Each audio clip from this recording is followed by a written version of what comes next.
New Zealand, Sinister and Supernatural UFO Incidents May 29, 2019. Today article tells a strange story that began in 1952 with a man named Harold H. Fulton, who died in 1986. Back in '52, Fulton was a sergeant in the Royal New Zealand Air Force and established the New Zealand-based Civilian Saucer Investigation. It was an organization dedicated to investigating the UFO phenomena. The CSI proved to be an extremely successful venture for Fulton. In less than a year, he had more than 500 subscribers to his journal, which went by the title of Flying Saucers. Was and long after the revelations concerning Albert Bender torturous encounters with the Men in Black surfaced that Fulton contacted Bender. A lengthy period of correspondence between the two duly followed. Indeed, Fulton had established a connection with numerous UFO researchers in the United States, including Gray Barker, who, in 1962, published Albert Bender MIB-themed book,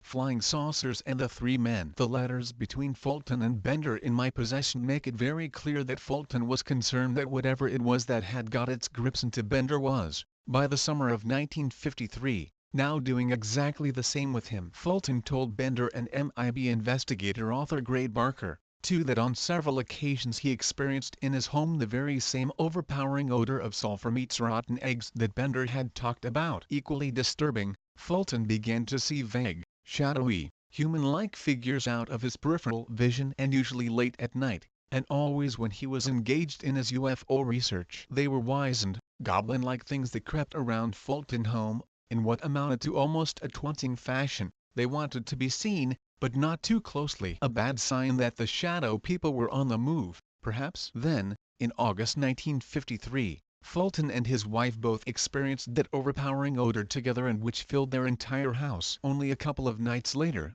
the pair was woken by the sounds of something pounding hard and violently on one of the walls of their home. And, just a couple of nights after that, Mrs. Fulton saw an orange-pink ball of light hovering near the door to their bedroom. It was a period of highly disturbing proportions and unsettling manifestations, all rolled into one. Fulton, however, was not the only New Zealand-based UFO investigator to find himself up to his neck in supernatural weirdness. There were others too, and their encounters were no less worrying. Late one night in 1952, Fulton confided in Albert Bender that a researcher from Hamilton, New Zealand named John Stewart, author of UFO Warning, had a somewhat unsettling, recent experience that had severely messed with his nerves. Midnight was closing in when Stewart, at the time fast asleep in bed, was jolted awake by the sound of the phone ringing. Of course, and quite naturally, the first thing to cross Stewart's mind was that it was someone calling him with bad news. Well, in a very strange way, it was. But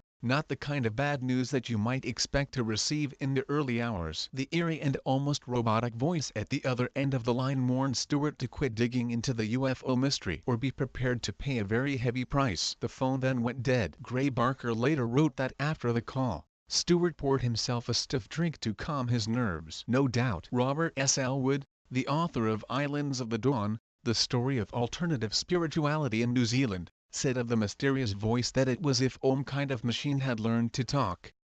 That, however, was not the only encounter of the sinister kind that Stewart found himself in. In 1953, Stewart worked closely with a woman named Doreen Wilkinson, who shared Stewart's passion for UFOs. There may have been other passions at work, too. Certainly, there were hushed rumors among New Zealand's closely knit UFO research community that Stewart, a married man, and Doreen were far more than just good friends. They were rumors that both vehemently denied. Maybe they denied those same rumors just a tad too vehemently. We'll never now know. What went unknown for a long time was that on a number of occasions in the early hours of the morning, which was typically when the pair did their research, Doreen seemed to take on a different personality. It was one of a sexual seductress. Stewart was, at first, of the opinion that this was due to the manipulative powers of aliens, who he believed may have been interested in the nature of human sexuality, and who were somehow actively controlling Doreen's mind and body. Stewart soon came to think something very different,